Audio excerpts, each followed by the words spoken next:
Snowman back with you again. Today is a little bit slower project, something different, not grinding away at something or cutting up wood. I'm finally going to be building a battery pack to replace this old pack that was in the Makita drill I got from my grandfather's shop recently.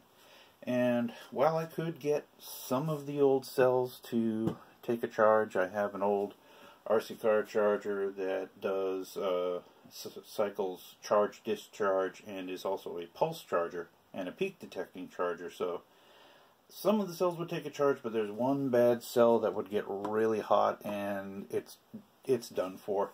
It's not worth salvaging. So what I'm going to do is build a brand new battery pack. Went to the local battery store, and yes, we have them here in Northern California called Batteries and Bulbs, and I was able to get all 6 of these cells for around $20.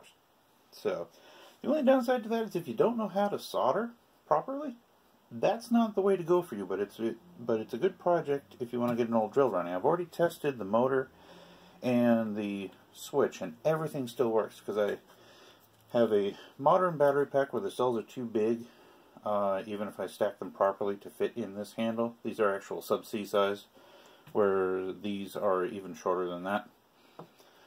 So what I'm going to do is I'm going to tin up these normally spot weld tabs, but since I don't have the spot welder, since I don't have a spot welder for battery packs or anything else for that matter, I'm going to do it old school and solder them together. Have this very old 80-watt soldering iron, also from my grandfather's shop, but it still works perfectly. I just used it the other day. And yeah, I'm going to show you guys how I would put a battery pack together. One thing when you are soldering NiCad cells or any type of cell together is you do not want to get the cell very hot. So try to use a light touch. What I also do is I rough up the ends of the cells with a fine sanding drum on a Dremel so that the solder has more of a chance to grab on. So let me get everything set up and I'll get to getting. I'm going to probably be a little loud in one of your ears because I'm pretty close to the camera, but that's what a volume knob's for. Well, knob. Like anything has a knob nowadays. Everything's done on a touch screen. But I digress. So I'm going to just production line these battery tabs right now and get them all tinned up with using a little bit of rosin core solder and, like I said, my old 80-watt soldering iron. So you don't need to use globs of solder to do this, just enough so that everything's tinned, because you're also going to be tinning the cells themselves so that when you go to solder everything together it's a quick process and you don't overheat the cell.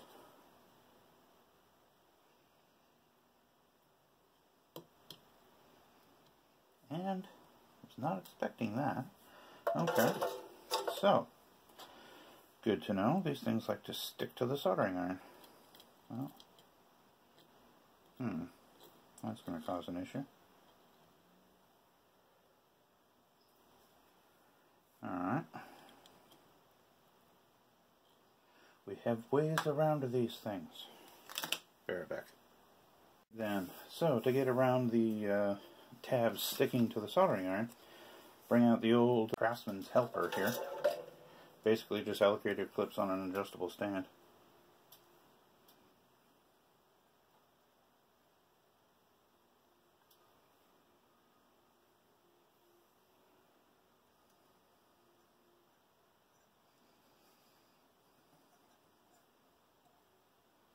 And like I said, you don't need a lot, just enough to get some solder on the surface so that when you go to solder the tab onto the cells, you're good to go. I don't know how long that's going to stay hot, but, and yeah, okay, see, it's already ready to be touched. Ready to be touched. Oh, that doesn't sound right. Oh, demonetized. Wait, I don't put ads on my channel. I don't have to worry about it.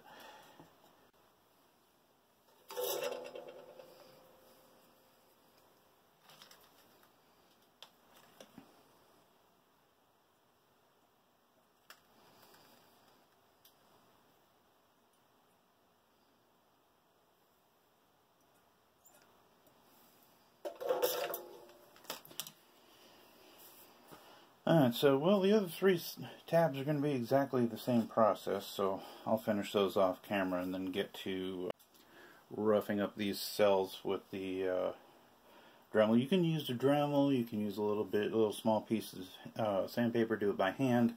There's many ways to do it. This is just, back when I used to race RC cars, I built battery packs all the time. Before RC cars went all brushless motors and LiPo batteries and stuff that I just don't mess with anymore.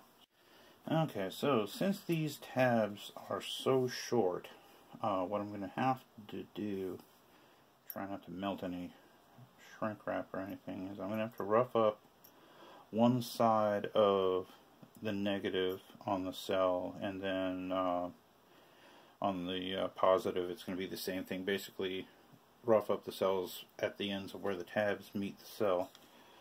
Now, you don't have to remove a bunch of material because you'll damage the cell. Basically, you're just lightly touching the sanding wheel to the end of the cell to rough it up for the solder to stick. I also did that to the solder tabs as well. Or, well, spot weld tabs, 6 of one, half dozen of the other. Let's get you a little closer here. Oh, sorry, headphone users, I should have warned you. I'll put something on the screen.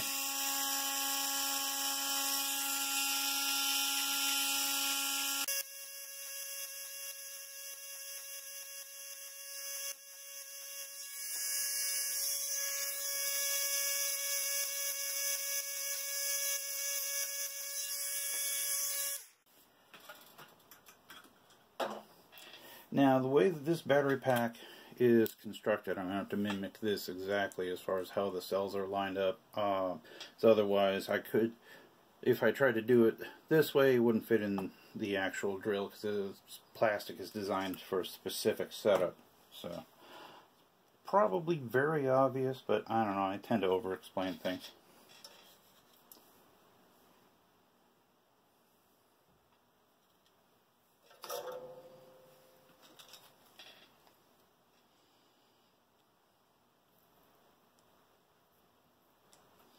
That's about how long you want to really touch the cell with this strong soldering iron so that you don't cook the poor thing. Just long enough to get the solder to stick and call it good. Now here's the fun part. Besides dropping solder tabs on the ground, I have to hold on to it somehow. And a pair of pliers. Something with some teeth.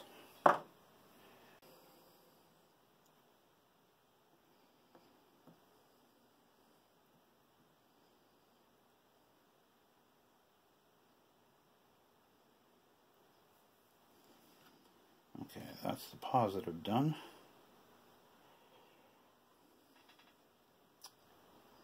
And that's an ugly solder joint. Hold on, let me touch that up. There we go. That's a little bit better contact. Okay, trying not to overheat the cells, like I've been stressing most of this video.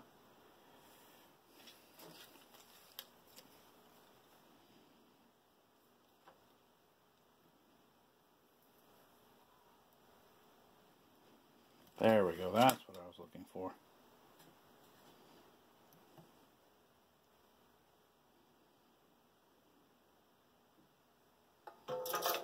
Okay, and we have a good connection, and that's what I'm going to be doing with the cell. Oops, all off camera. So yeah, we have a nice strong connection, and what I'm going to be doing is just folding these over so that they're stacked like that, and then I'll be adding a third cell on the end here. Which means I gotta flip these over and add that third cell.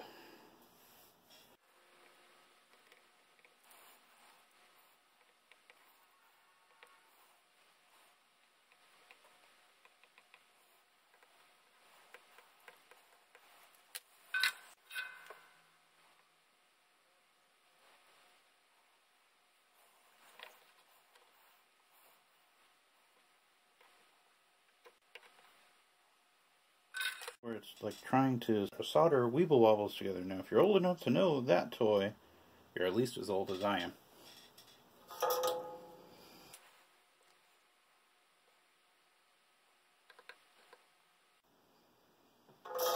Okay, that should be a good connection. A little bit of Dremel doctoring so that there's room between the cells.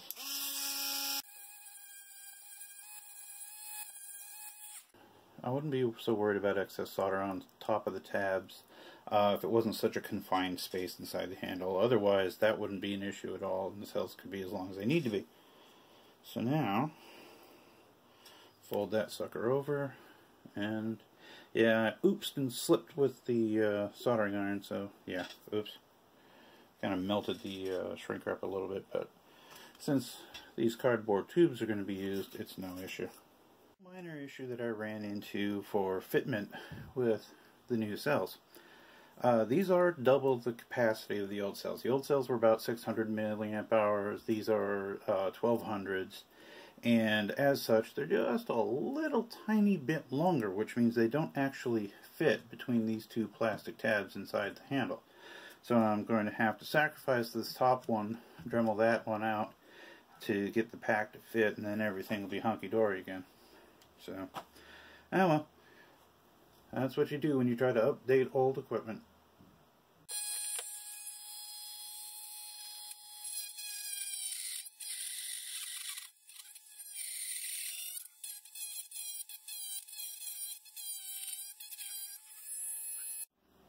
Well, I was hoping to avoid that because I like to leave old tools as original as possible, even if I have to completely replace the battery pack on them, but let's see how it fits. Okay. One side fits no problem, and voila! We have a fitting battery pack. Now the reason the battery pack is staggered like this is down here at the bottom is the old charge port for it, since it is a permanent battery. So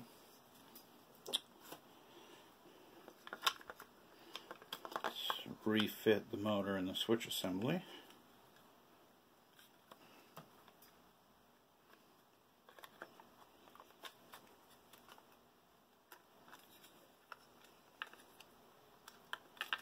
Oops, everything's slightly tweaked here. Try not to cross the leads. You know, minor things like blowing up the brand new battery pack. No, don't want to dead short anything.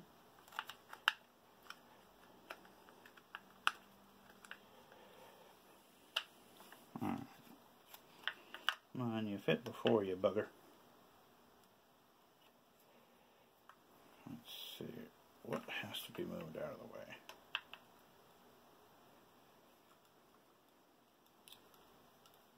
Okay, it looks like I'm going to have to tweak a couple of these terminals on the switch assembly slightly so that they'll fit around the slightly larger battery pack.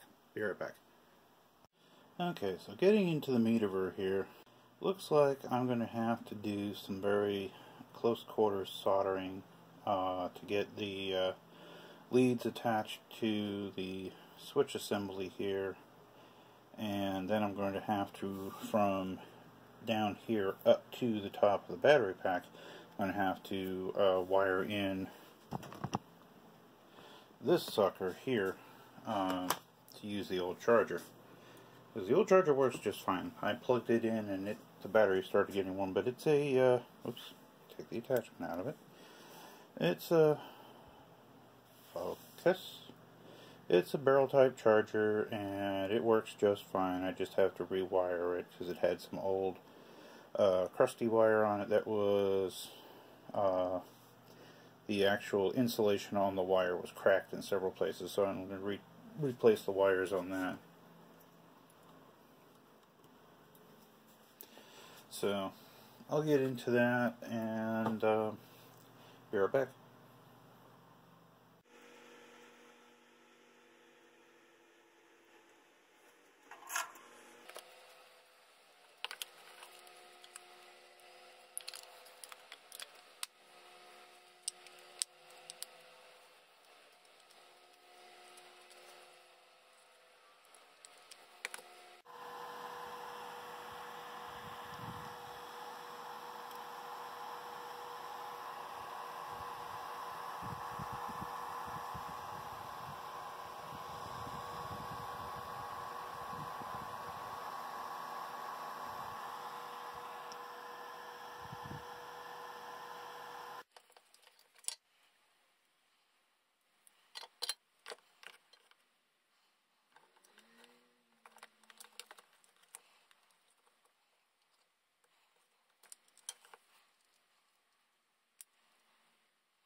It's alive.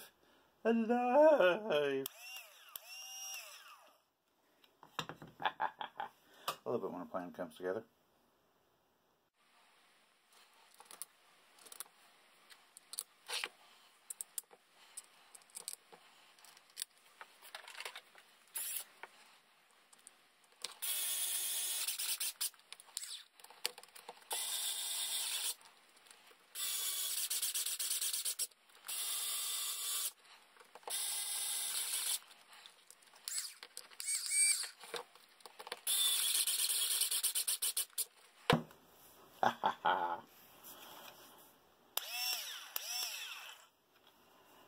Now, well, alright, you put a drill back together, see if it'll drill something.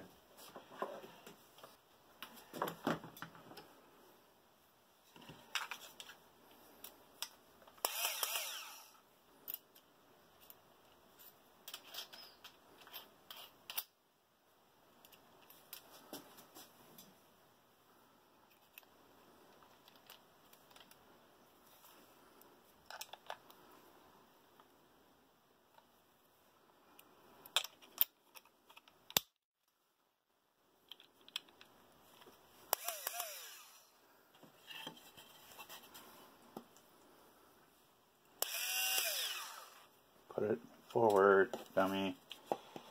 There we go.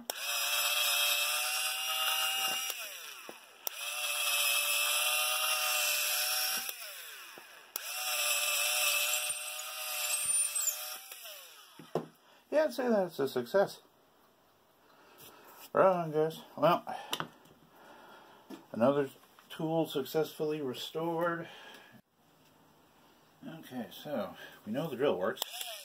Now let's see if the charge port on it still works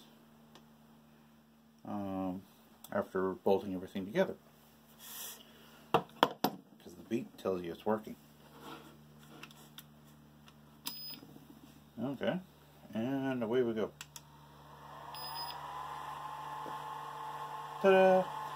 So now I have the ability to fast charge this drill. Theoretically I could charge it as high as 3 amps, but I don't want to put that much stress on the battery pack, so I'll probably charge it at 1.5, 2 amps, and that still takes probably about 45 minutes to an hour, as opposed to using the wall charger that would take about 6 to 8. So that charger only put out 300 milliamps. And I want a little bit of torque out of this drill, so fast charging gives the cells a little bit more oomph, but shortens their run time. So, everything's a trade-off, right? Next one is going to be this old Craftsman electric screwdriver. Now, it takes the same size cells as the Makita here, those little shorty cells, so I'm going to have to find wait till they get more of those cells in, add batteries and bulbs. But this is only a 2.4 volt screwdriver. There's only the 2 cells in the plastic handle, but it has one heck of a gearbox on it, so the motor has more than enough power to run screws in. Also, this old thing even has a lock for the shaft, so you can actually, if the battery dies, you can use it as a normal screwdriver, although it's a bit hefty for that. But anyways, as always, guys, more to come.